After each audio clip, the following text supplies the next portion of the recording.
Hello बच्चों, जो ये क्वेश्चन है इसको हमें सोल्व करना है। पहले इस क्वेश्चन को अच्छे से समझेंगे, इक्वेशन बनाएंगे और फिर जो पूछा है कि फाइंड लेंथ एंड ब्रेथ वो वैल्यू निकालेंगे। ठीक है, तो चलो क्वेश्चन समझते हैं और उसको इक्वेशन की फॉर्म में लिखते हैं।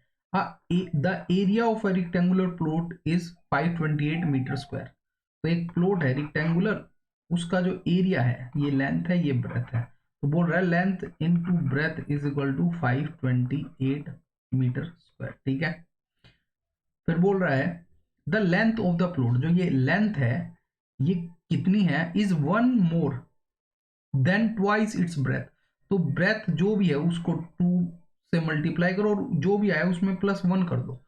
बोल रहा है एल की जो वैल्यू है वो ये है। ठीक है, तो ठीक है भाई, तो हमने इसको यहाँ पे पुट कर दिया 2b + 1 b is equal to 528।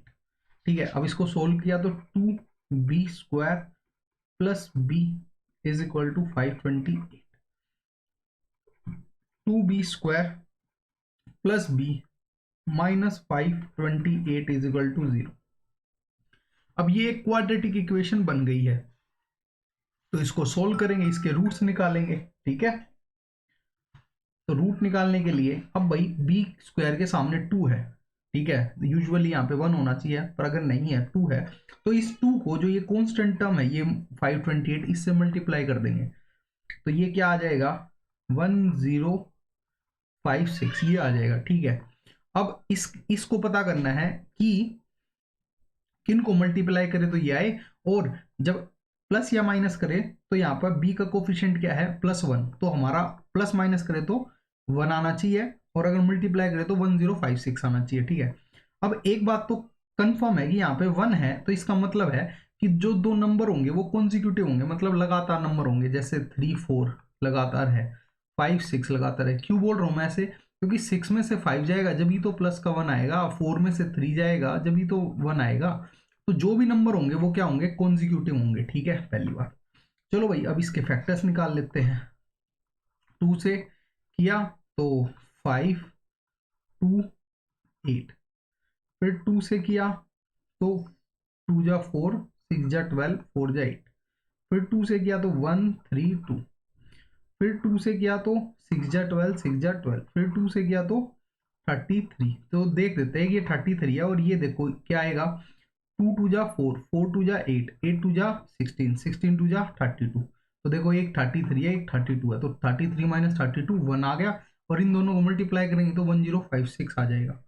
तो हमें क्या बात पता लग गई कि जो वैल्यूज हैं वो दो वैल्यूज जिनको मल्टीप्लाई करें तो 1056 आए, और माइनस करें तो 1 आए, वो ये है 33 और 32। तो इनको पुट कर लेते हैं 2b² + 33b - 32b - 528 is equal to 0। ठीक है, अब इसमें से कॉमन लेना है, तो पहली दो टर्म्स में से क्या कॉमन आ रहा है भाई, उसमें से आ रहा है b कॉमन, तो यहाँ आ गया 2b + 33। ठीक है, अब इसमें से क्या कॉमन लेंगे, माइनस, भाई क्या ले इसमें से कॉमन, तो 16 ले लेते हैं। अब आपको एकदम से भाई हमें कैसे पता लगा कि 16 लेना है, देखो हमारी जो ये ब्रैकेट के अंदर वाली टर्म होती है ये हमेशा सेम आती है।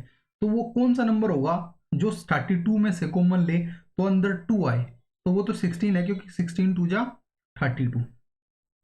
तो 16 जब मैंने लिया तो ये आ गया 2b। ठीक है, अब माइनस था, यहाँ पे माइनस कॉमन ले लिया तो बना प्लस, तो 33 पे करेंगे तो क्या आ जाएगा 528। ठीक है, इज इक्वल टू 0। चेक कर लो एक बार 33 से, 33 को 16 से मल्टीप्लाई करके 528 आ रहा है या नहीं।